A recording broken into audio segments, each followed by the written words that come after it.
Hello ma'am, কি অবস্থা? আজ যে দুইটা ফোন দেখতে চলেছেন, এই দুইটা ফোন ফোন ফটোগ্রাফিতে লিটারালি শের বলতে পারেন। টপ নচ 8 থেকে 10টা ফোনগুলোর মধ্যে এরা অনায়াসে জায়গা করে নিবে। এমনকি আপনি যে দামে পারচেস করতে পারবেন, আপনার মনে হবে কোনো ডিএসএলআর কিনে ফেলেছেন অথবা এর থেকে বেটার কিছু। কারণ আমরা ডিএসএলআর সাথেও কম্পেয়ার করেছি, কিছু কিছু জায়গায় ডিএসএলআর এর নাকের পানি চোখের পানি এক হয়ে গিয়েছে। কিছু কিছু জায়গায় ডিএসএলআর অনেক পিছিয়ে পড়েছে, আমরা সেগুলো টেস্ট করে দেখাবো। আর এবার শুধু ক্যামেরাতে না, পারফরমেন্সও বান্দা দুর্দান্ত খেলেছে, অনেক ভালো করেছে। এছাড়াও যে সকল টপ ফিচার্স রয়েছে, আইপি রেটিং 68, ডায়মন্ড প্রসেসর, স্ন্যাপড্রাগনের প্রসেসর, সনিয়ার ক্যামেরা উইথ জায়োস। এবার আর একটা ভালো বিষয় হচ্ছে, তারা নন প্রো ভেরিয়েন্টেও জায়োসের ক্যামেরা ব্যবহার করেছে। তাছাড়া বাদ বাকি যতগুলো ফিচার্স রয়েছে আমরা সবগুলোই খুঁটিনাটি টেস্ট করব, দেখতে থাকুন। তো বক্স দুইটা দেখতে সেম টু সেম। এইখানে একটা রিং লাইট এবং বড় করে লেখা V40 Pro ইঞ্জিনিয়ার্ড উইথ জায়োস। আর এইখানে লেখা 10 ইয়ার্স। তাদের এই প্রত্যেকটি বক্সে এবার 10 ইয়ার্স লিখে দিছে, কারণ তাদের যাত্রাপথ 10 বছর সম্পন্ন হলো। হট এ সাকসেস ভিভো। তোমাকে আমার পক্ষ থেকে জানাই কনগ্রাচুলেশন। বক্স ওপেন করলে দুটো বক্সে সর্বপ্রথম ফোন পাবেন, 80 ওয়াট ফ্লাশ চার্জিং এবং type A to type C cable, SIM ejector pin, case এবং প্রয়োজনীয় যা যা থাকে সবকিছু বক্সে পেয়ে যাবেন। বলার মতো প্রো ভেরিয়েন্টে একটা সাধারণ টিপিইউ কেস পাবেন এবং নন প্রো ভেরিয়েন্টে একটা টেক্সচার যুক্ত সুন্দর কভার পাবেন। এই হচ্ছে Vivo 40 এবং এই হচ্ছে Vivo 40 প্লাস। যদি গতবারের V30টা দেখেন, তাহলে তাদের ক্যামেরা মডিউল আর এবারের V40 ক্যামেরা মডিউল কিন্তু পুরোটাই আলাদা। আমার মনে হয় এই একমাত্র সিরিজ যেটা প্রতি বছর কোনো না কোনো রূপ চেঞ্জ করে। তাছাড়া অন্যান্য ব্যান্ড বাজেট মিড বাজেটের ফোনগুলা তাদের স্টাইল গুলা কাছাকাছি রাখার চেষ্টা করে। যাই হোক, এবার আসি মূল পয়েন্টে। তো ব্যাক সাইড থেকে ফোন দেখতে এরকম এবং নন প্রো ভেরিয়েন্ট দেখতে এরকম। তাদের মেজর ডিফারেন্ট ক্যামেরা মডিউলে এবং ফ্রন্ট সাইড থেকে দেখতে দুইটা ফোনই অলমোস্ট একই রকম এবং কার্ভ ডিসপ্লে। এবার দুটো ফোনই দেখতে খুবই পাতলা করেছে, 7.58 মিলিমিটার থিকনেস। তবে ইন্টারেস্টিং ফ্যাক্ট হচ্ছে, এত পাতলা সত্ত্বেও তারা এই ফোনে 5500 mAh ব্যাটারি ব্যবহার করেছে। বিষয়টা চাপাবাজি নাকি সত্য, এই বিষয়টা আমরা ডিটেলসে টেস্ট করবো, দেখতে থাকুন। Vivo 14 Pro তে ফুললি গ্লাস ব্যাক এবং গ্লসি ফিনিশিং। ব্যাক সাইডে আলাদা আলাদা অ্যাঙ্গেল থেকে আলাদা আলাদা টেক্সচার দেখতে পাবেন। সো কুল ডিজাইন। এটা দেখানোর জন্য হয়তো তারা ট্রান্সপারেন্ট ব্যাক কভার প্রোভাইড করছে। দাস কিডিং, এই ওয়াও কালারটা হচ্ছে গ্যাঙ্গাস ব্লু কালার। তাছাড়া আরেকটি কালার রয়েছে টাইটেনিয়াম গ্রে, ওইটা দেখতে ওয়াও। দ্বিতীয় V40 হচ্ছে ম্যাট ফিনিশ, এখানে ফিঙ্গারপ্রিন্ট লাগার কোনো ভয় নাই। দুইটা ফোনই পলিকার্বনেট এবং প্রিমিয়াম মেটাল দিয়ে তৈরি। V40 তে থাকছে 3টি কালার, আরেকটি হচ্ছে লোটাস পার্পেল। ডাইরেক্ট সূর্যের আলোতে কালার কিছুটা রিফ্লেক্ট করে। যদি ওয়েটের কথা বলি, তাহলে নন প্রো ভেরিয়েন্ট 193 গ্রাম এবং প্রো ভেরিয়েন্ট 194 গ্রাম। এখানে প্রো ভেরিয়েন্ট অর্থাৎ V40 Pro তে 1 গ্রাম বেশি হওয়ার কারণ এখানে 4টা ক্যামেরা ব্যবহার করছে। আর নন প্রো ভেরিয়েন্ট অর্থাৎ V40 তে 3টি ক্যামেরা। আমরা অবশ্যই এই বিষয়ে ক্যামেরা সেকশনে ডিটেলসে কথা বলবো। প্রো এবং নন প্রো ভেরিয়েন্ট উভয় ফোনে অ্যাকচুয়ালি সেম ডিসপ্লে ব্যবহার করেছে। 6.67 ইঞ্চি 1.5K 120 রিফ্রেশ যুক্ত 3D curve super AMOLED display, পুরাই জনতার টিপ। এবার ব্রাইটনেসে তারা আপডেট করেছে 4500 নিট পিক ব্রাইটনেস এবং কালার থাকছে 10 বিট উইথ 1 বিলিয়ন কালার। আর HBM থাকছে 1200 নিট। ইউটিউব এবং নেটফ্লিক্সে HDR+4K তে ভিডিও প্লে করতে পারবেন। এর কালার সেপারেশন এবং শার্পনেস যথেষ্ট ভালো এবং কালো জায়গাতে আপনি ডিপ ব্ল্যাক দেখতে পাবেন। বেজেল খুবই কম এবং চিন তেমন একটা নেই বললেই চলে। আর এই বেজেল কম হওয়ার জন্য মাল্টিমিডিয়া এক্সপিরিয়েন্স খুবই ভালো। এর স্ক্রিন টু বডি রেশিও 93%। সাধারণত কার্ভ ডিসপ্লে গুলাতে সাইড দিয়ে গ্রিন গ্রিন একটা শ্যাডো ভাব থাকে, বাট এই ফোন গুলাতে সে ধরনের কোনো সমস্যা নাই। এবার ভিভো তাদের প্রো এবং নন প্রো উভয় ফোনে এক্সট্রা একটা স্ক্রিন গার্ড লাগিয়ে দিয়েছে এবং প্রোটেকশন হিসেবে থাকছে শর্ট অ্যান্সারশনের প্রোটেক্টর। গতবার ভিভো তাদের V13 Pro তে 2800 নিট পিক ব্রাইটনেস দিয়েছিল, এবার তারা 4500 নিট পিক ব্রাইটনেস দিয়েছে। এর জন্য ইনডোরে সুপার ব্রাইট ফিল পাবে এবং আউটডোরে যদি ডিরেক্ট সানলাইটে KGF এর মতো মুভিও দেখেন, আপনি ডিসঅ্যাপয়েন্ট হবেন না। ওভারঅল ব্রাইটনেস নিয়ে আর কোনো ধরনের আক্ষেপ থাকবে না। ভিভো এখানে আরেকটা আপডেট করেছে, গতবারের V30 তে তারা 1.5K রেজলিউশন ব্যবহার করলেও 1.5K তে ব্যবহার করতে হতো, বাট এবার 1.5K থেকে ডাউনগ্রেড করে 1080p তে শিফট করতে পারবেন। এতে আপনার হিউজ পরিমাণ একটা ব্যাটারি সেভ হবে। ফিজিক্যাল ডিজাইনের কথা বলে দুইটা ফোনের overall view experience exactly same. এর নিচের দিকে রয়েছে dual SIM card slot tray এবং no HD card port, microphone, type C এবং স্পিকার গ্রিল। এখানে এইচডি কার্ড ব্যবহার করতে না পারলেও তারা দুইটা ফোনই যথেষ্ট পরিমাণ স্টোরেজ প্রোভাইড করছে, আশা করি স্টোরেজ নিয়ে কোনো ইস্যু হবে না। রাইট সাইডে একটা ভলিউম রকার এবং as usual on of button. Left side একদম ক্লিন।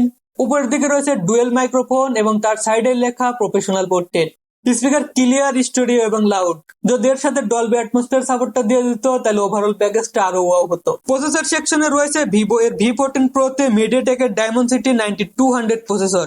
এক 15nm প্রসেসর। গতবার তারা V13 Pro-তে ব্যবহার করেছিল ডায়মন্ডসিটি 8200 প্রসেসর এবং এবার ব্যবহার করছে ডায়মন্ডসিটি 9200 প্লাস প্রসেসর। অর্থাৎ বলতে পারেন অনেক বড় ধরনের একটা আপডেট করেছে এখানে। আর এর আনটিটেড স্কোর 14 লাখের উপরে। আর আনটিটেড স্কোর থেকে এতক্ষণ অবশ্য বুঝেই ফেলেছেন এর পারফরমেন্স কেমন হবে। আর নন প্রো ভেরিয়েন্ট অর্থাৎ V40 তে ব্যবহার করছে স্ন্যাপড্রাগনের 7 Gen 3 প্রসেসর। এটা একই প্রসেসর যেটা গতবার V30 তে ব্যবহার করেছিল। এর আনটিটেড স্কোর 8 লাখের উপরে। আগের দিন আমরা ভিভোকে ক্যামেরা ফোন অর্থাৎ ময়দা ক্যামেরা ফোন জানলেও বর্তমান তারা পারফরমেন্সেও দুর্দান্ত কাজ করতেছে। ওভারঅল প্রাইস পয়েন্ট অনুসারে এই দুইটা প্রসেসরই সুপার প্রসেসর বলতে পারেন। প্রো ভেরিয়েন্টটিতে আলট্রা এইচডিআর প্লাস এক্সট্রিমে গেম প্লে করতে পারবেন। অ্যাবসলিউটলি হাই সেটিং এ গেম প্লে করতে পারবেন, কোনো ধরনের প্রবলেম নাই। আর স্মুথেও এক্সট্রিমে গেম প্লে করতে পারবেন উইথ 60 FPS। আর নন প্রো ভেরিয়েন্টেও সেম সেটিং এ গেম প্লে করতে পারবেন আলট্রা এইচডিআর প্লাস এক্সট্রিম এবং স্মুথে এক্সট্রিম উইথ 60 FPS। V40 Pro-তে 90 FPS এখনো আনলক নাই, তবে নেক্সট আপডেটে যদি আনলক করে দেয় তাহলে বিষয়টা আরো এক্সাইটিং হবে। আমরা থ্রটল টেস্টেও দেখেছি V14 Pro-তে 88% এবং V40-তে 78 থেকে 80% এর মাঝামাঝি থাকে। এর ভেরিয়েন্টের কথা বললে 40 Pro-তে দুইটি ভেরিয়েন্ট পেয়ে যাবেন, 8GB 256GB এবং 12GB 512GB। এর র্যাম টাইপ LPDDR5X এবং স্টোরেজ টাইপ UFS 3.1। আর নন প্রো V40-তে তিনটি ভেরিয়েন্ট পেয়ে যাবেন, 8GB 128GB, 8GB 256GB এবং 12GB 512GB। এটাতে একটু পরিবর্তন থাকছে, এটার স্টোরেজ টাইপ UFS 2.2। দুইটা ফোনের মাল্টিটাস্কিং এবং day to day using experience সবকিছুই ঠিকঠাক, কোনো ধরনের সমস্যা নাই। Alright, let's talk about camera. ক্যামেরার কথা বললে ভিভো বর্তমান তাদের 60-65 হাজার টাকার উপরের প্রত্যেকটি ফোনে জায়েজ ক্যামেরা ব্যবহার করতেছে। জায়েজ ক্যামেরা হচ্ছে এমন একটা ইঞ্জিনিয়ারিং সিস্টেম যেটা আপনার ফটোসকে প্রসেস করে একটা আলাদা লেভেলের আউটপুট দেয়। এবার তো নন প্রো অর্থাৎ V40-তে ওই জায়েজ ক্যামেরা ব্যবহার করছে, আর এই ফোন দিয়ে আপনি জায়েজের সম্পূর্ণ আউটপুট পাবেন। দুইটা ফোনের ক্যামেরা মডেল সেম মনে হলেও আসলে এক না, একটাতে 3টে ক্যামেরা মডিউল ব্যবহার করা আছে, একটাতে 2টা। V14-এ যে নিচের দিকে কালো স্পটটা দেখতেছেন এটা আসলে একটি স্পট, এখানে কোনো ধরনের লেন্স নাই। আমরা প্রথমে V40 Pro-টা দেখি, পরে V40-টা দেখতেছি। এর মেইন ক্যামেরা হিসেবে থাকতেছে 50 মেগাপিক্সেলের একটা ক্যামেরা যেটা Sony MIX 921 sensor with OIS। আর সেকেন্ডারি ক্যামেরা হিসেবে থাকতেছে 50 মেগাপিক্সেলের একটা টেলিফটো 2x জুম লেন্স। এটা দিয়ে 50x পর্যন্ত আপনি ডিজিটালে জুম করতে পারবেন এবং 2x অপটিক্যাল জুম করতে পারবেন। আর উপরের দিকে যে ক্যামেরাটি দেখতেছেন এটাও 50 মেগাপিক্সেলের একটা আল্ট্রা ওয়াইড ক্যামেরা লেন্স। এটা দিয়ে আপনি মাইক্রো ফটো নিতে পারবেন, অর্থাৎ 2-in-1। আর সেলফি হিসেবে থাকছে 50 মেগাপিক্সেলের একটি সেলফি ক্যামেরা উইথ 92° FOV অর্থাৎ field of view ultra wide selfie camera. তো এখানে ভিভো কোনো বাচ্চা ক্যামেরা ব্যবহার করে নাই, 4টি ক্যামেরায় 50 মেগাপিক্সেলের ক্যামেরা ব্যবহার করছে। সর্বপ্রথম ভিভো তার মেইন ক্যামেরাতে 3টি মোড দিয়েছে, ভিভিড, টেক্সচার এবং জায়াস ন্যাচারাল। এতে কিছু কালার ডিফারেন্স আসে, আপনি আপনার পছন্দ মতো ব্যবহার করতে পারেন। এর একটা ইন্টারেস্টিং বিষয় হচ্ছে অরা লাইট। এর বিশেষত্ব হচ্ছে আপনি এটি কুল থেকে শুরু করে অন পর্যন্ত লাইট এবং সিচুয়েশন উপর ডিপেন্ড করে সেট করতে পারবেন। এই লাইট বিশেষভাবে বেশি কাজে লাগে পোর্ট্রেট নিতে। এই দেখুন, সেম টাইম সেম প্লেস, একবার কুল মোডে একবার ওয়ার্ম মোডে। এটার কাজ হলো পরিবেশের লাইটকে কন্ট্রোল করে নিজের মতো ম্যানুয়ালি লাইট সেট করে পছন্দের পরিবেশ সৃষ্টি করা। বিষয়টা ওয়াও। এবার কথা বলবো এর পোর্ট্রেট নিয়ে। এই ফোনের স্পেশালিটি হচ্ছে এর পোর্ট্রেট। এজন্য উপরে সুন্দর করে ব্যান্ডিং করে দিয়েছে প্রফেশনাল পোর্ট্রেট। এর যে ডেপথ, এর যে কালার মেনটেন, এর যে সাবজেক্ট সেপারেশন, এক কথায় অসাধারণ। অনেস্টলি বললে এই প্রাইস পয়েন্টে এর থেকে ভালো পোর্ট্রেট এখন পর্যন্ত দেখি নাই। আরো কিছু ফটো ক্লিক করেছি, দেখেন চশমার মধ্যে দিয়ে এজ ডিটেক্ট করেছে, মানে আর এর ডিটেলসটা দেখুন। আর আমার সব দিয়েও বড় ভাইয়ের একটা ফটো দেখেন, এর চুল তো ভেড়ার মতো, তারপরও কত সুন্দরভাবে ডিটেক্ট করেছে। সরি ভাই, তবে ভাই কিন্তু অত্যাধিক ইন্টেলিজেন্ট। আমরা ডিএসএলআর সাথেও কিছু কম্পেয়ার ফটোস ক্লিক করেছি, আপনি অবশ্যই জানাবেন আপনার কোনটা ভালো লেগেছে। আমি মনে করি সামনের দিনগুলোতে এই AR কম্বিনেশন এবং যেভাবে ক্যামেরার আপগ্রেড বা ইমপ্রুভমেন্ট করতেছে সবকিছু মিলে ফটো ক্লিকের দিক থেকে এই ফোনই আগাই থাকবে। কিছু normal plus ultra wide photos দিলাম, দেখে নিন। নর্মাল মোডে কোনো ধরনের প্রবলেম নাই, আল্ট্রা ওয়াইডেও যথেষ্ট এরিয়া কভার করে। কালার টোন, ন্যাচারালিটি, শার্পনেস সবকিছুই ঠিকঠাক। এর সাথে আপনি 24, 35, 50, 85 এবং 100 মিলিমিটার পর্যন্ত পোর্ট্রেট নিতে পারবেন। নাইট মোডে আমরা কিছু ফটোস ক্লিক করেছি, এর ব্রাইটনেস, কোয়ালিটি এবং ডিটেলস টপ ক্লাস। সেলফিতে ব্যবহার করতে 50 মেগাপিক্সেলের একটা সেলফি ক্যামেরা। আপনি যদি পর্যাপ্ত সেলফি তোলেন বা সেলফি লাভার হয়ে থাকেন, আপনার চোখ বন্ধ করে এই ফোনটা দেখতে পারেন। এর সাথে একটা বিশেষ ফিচার্স পাবেন, জায়াসের ফোকাস ট্রানজিশন। এখানে বোকে ভিডিওগ্রাফিতে দুইটি সাবজেক্ট অথবা মাল্টিপল সাবজেক্টের মধ্যে সেপারেটলি সাবজেক্টকে ফোকাস করে। ফ্রন্ট সাইড এবং ব্যাক সাইডে উভয় ক্ষেত্রে 4K 60 FPS ভিডিও রেকর্ড করতে পারবেন এবং দুই সাইডেই OIS সাপোর্টেড। এই হচ্ছে 60 fps ভিডিও কোয়ালিটি। ভাই আমি ওভার হাইপ তৈরি করতেছি না, আপনি নিজেই দেখেন এর ন্যাচারালিটি, কালার ব্যালেন্স করা, স্টেবিলাইজেশন সবকিছু সম্পর্কে একটা আইডিয়া পেয়ে যাবেন। ক্যামেরাতে তো অলরেডি আমাদের ইমপ্রেস করে ফেলেছে, আমি আশা করি ভিডিওতেও করবে। আর নন প্রো ভেরিয়েন্ট V40 এর কথা বললে অলমোস্ট সেম, শুধু এখানে টেলিফটো জুম লেন্সটা নেই। যেহেতু এখানে জায়োসের ক্যামেরা ইনক্লুড করেছে সেহেতু জায়োসের সমস্ত সুযোগ সুবিধা পাবেন এই ফোন থেকে। এই ফোনে রয়েছে 50 মেগাপিক্সেলের selfie camera with 92 degree field of view water ultra wide selfie camera. Overall এই ক্যামেরার কথা বললে এই প্রাইস পয়েন্টে এক পোর্ট্রেট কিং ক্যামেরা ফোন বলতে পারেন। স্পেশাল ফিচার্স এর কথা বললে দুইটা ফোনেই সেম স্পেশাল ফিচার রয়েছে।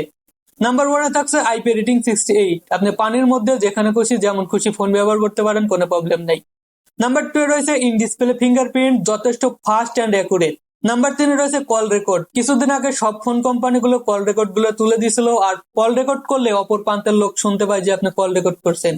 আর এই ফোনে স্পেশাল ফিচার্স হিসেবে কল রেকর্ড দেওয়া হয়েছে, আপনি কল রেকর্ড করলেও কোনো ধরনের আওয়াজ করবে না। নাম্বার 4 রয়েছে এআই ইরেজার, ফটোস থেকে কোনো ধরনের আনওয়ান্টেড সাবজেক্টকে রিমুভ করতে চাইলে আপনি খুব সহজে করতে পারবেন। কানেক্টিভিটির কথা বললে প্রো ভেরিয়েন্টে 8 5G band, dual VoLTE supported, WiFi 7 এবং ব্লুটুথ 5.3।